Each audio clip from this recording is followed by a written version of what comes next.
Backs to the wall here for the Tar Heels after back-to-back losses. Can UNC bounce back here? We're going to find out in a second. But first, I want to talk to you about a promo going on at Wager Talk this week. It's 7 days of all access for just $77.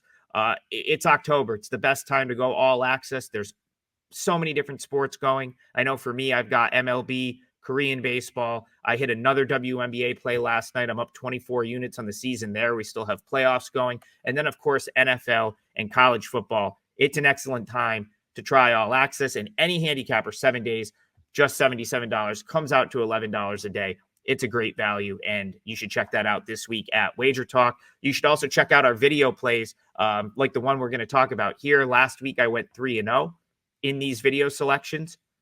2 winners in the NFL and then a winner in college football. And I've now hit 3 straight college football YouTube video winners, including North Carolina last week, plus 2.5. Got in with a good number there early in the week. It ended up getting there in a 21-20 UNC loss to Duke. And I'm going to go back to the well with UNC here. I felt like they deserved to win that game last week, or at least they played good enough to win that game. 10 penalties hurt them. Only going 5 for 18 on third down hurt them. But still, this was a team with a 20-0 lead in the third quarter. They had their chances to put that game out of reach. A bad penalty negated a big play that probably would have made it 24-0. And it allowed Duke to storm back. And I think UNC kind of got caught up in, being on the road and Duke having the momentum. And credit to Duke, they stormed back, finished off drives, and ended up winning the game 21-20. But still a lot of good takeaways for me for UNC. This is a defense that 2 weeks ago gave up 70 points and over 600 yards to James Madison. And going into last week's game, my thought process was that was probably just a one-off type scenario where they overlooked James Madison.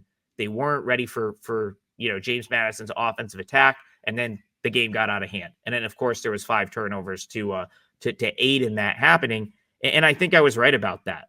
Duke's defense looked fine for the majority of the game last week. I'm sorry, North Carolina's defense looked fine for the majority of the game against Duke. And credit to Duke, they made the adjustment, and UNC couldn't really figure that out, once they made the adjustment in the second half. North Carolina shut Duke out in the first half.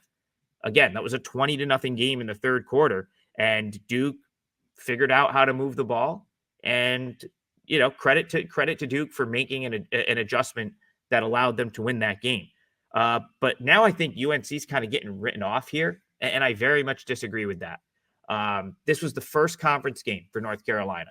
The James Madison loss is what it is, but UNC is currently 0-1 in the ACC. Their season is not over by any means, and I just think that the North Carolina +3, at least for me by the odds makers, suggests that they're kind of writing this Tar Heels team off, and I think that might be incorrect, and it's another reason I like North Carolina plus the points here.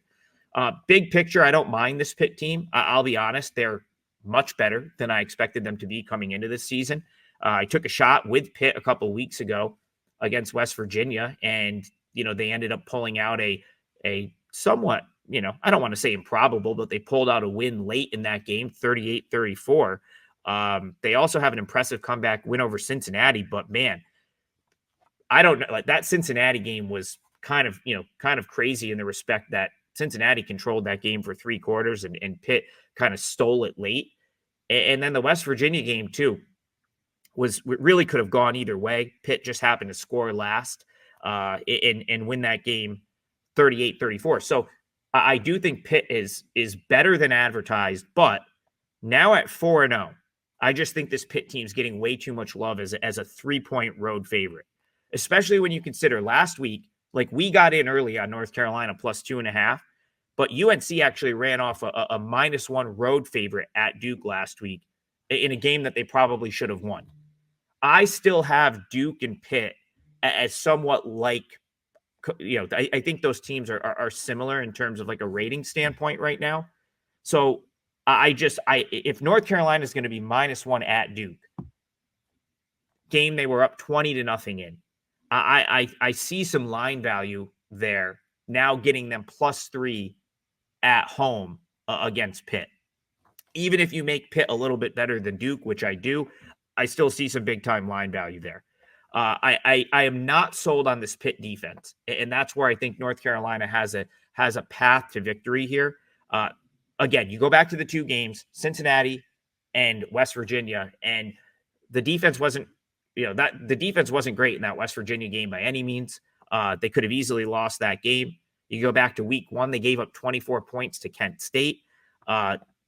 Cincinnati was kind of getting what they wanted for the first 2-3 quarters and just went to sleep in the fourth quarter. And then 34 points to West Virginia. The yardage hasn't been horrible, but Pitt has just allowed teams to finish drives off. And that is not the best characteristic of a team that's now heading on the road to face a very desperate North Carolina team. Jacoby Criswell, I thought was okay last week. I thought he was, he may be an upgrade over Harrell. I thought at least for the first half that the offense looked pretty good. I think the moment may have gotten to him a little bit. Hostile road environment. Duke with all the momentum. I think the moment got to North Carolina collectively last week, but now they're at home.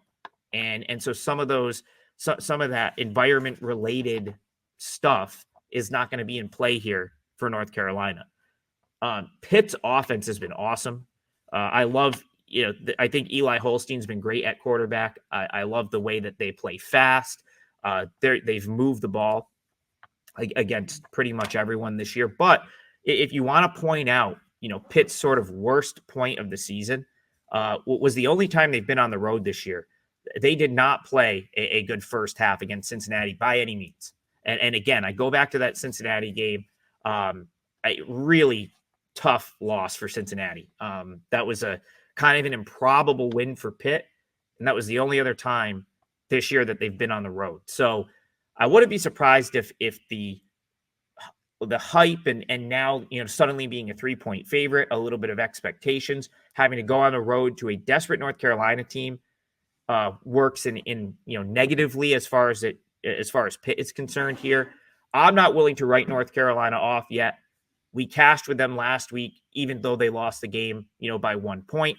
And I think we're going to cash with them again this week. So North Carolina +3 is my free pick. I may add this as a client play. So as always, check Twitter at AdamTriggerWT, and I'll let you know if I'm going to add this to my client card. And please like and subscribe so we can continue bringing you these free pick winning videos on the Wager Talk YouTube channel. Hope everyone has a great week. Cash all your tickets, and I'll see you guys next week.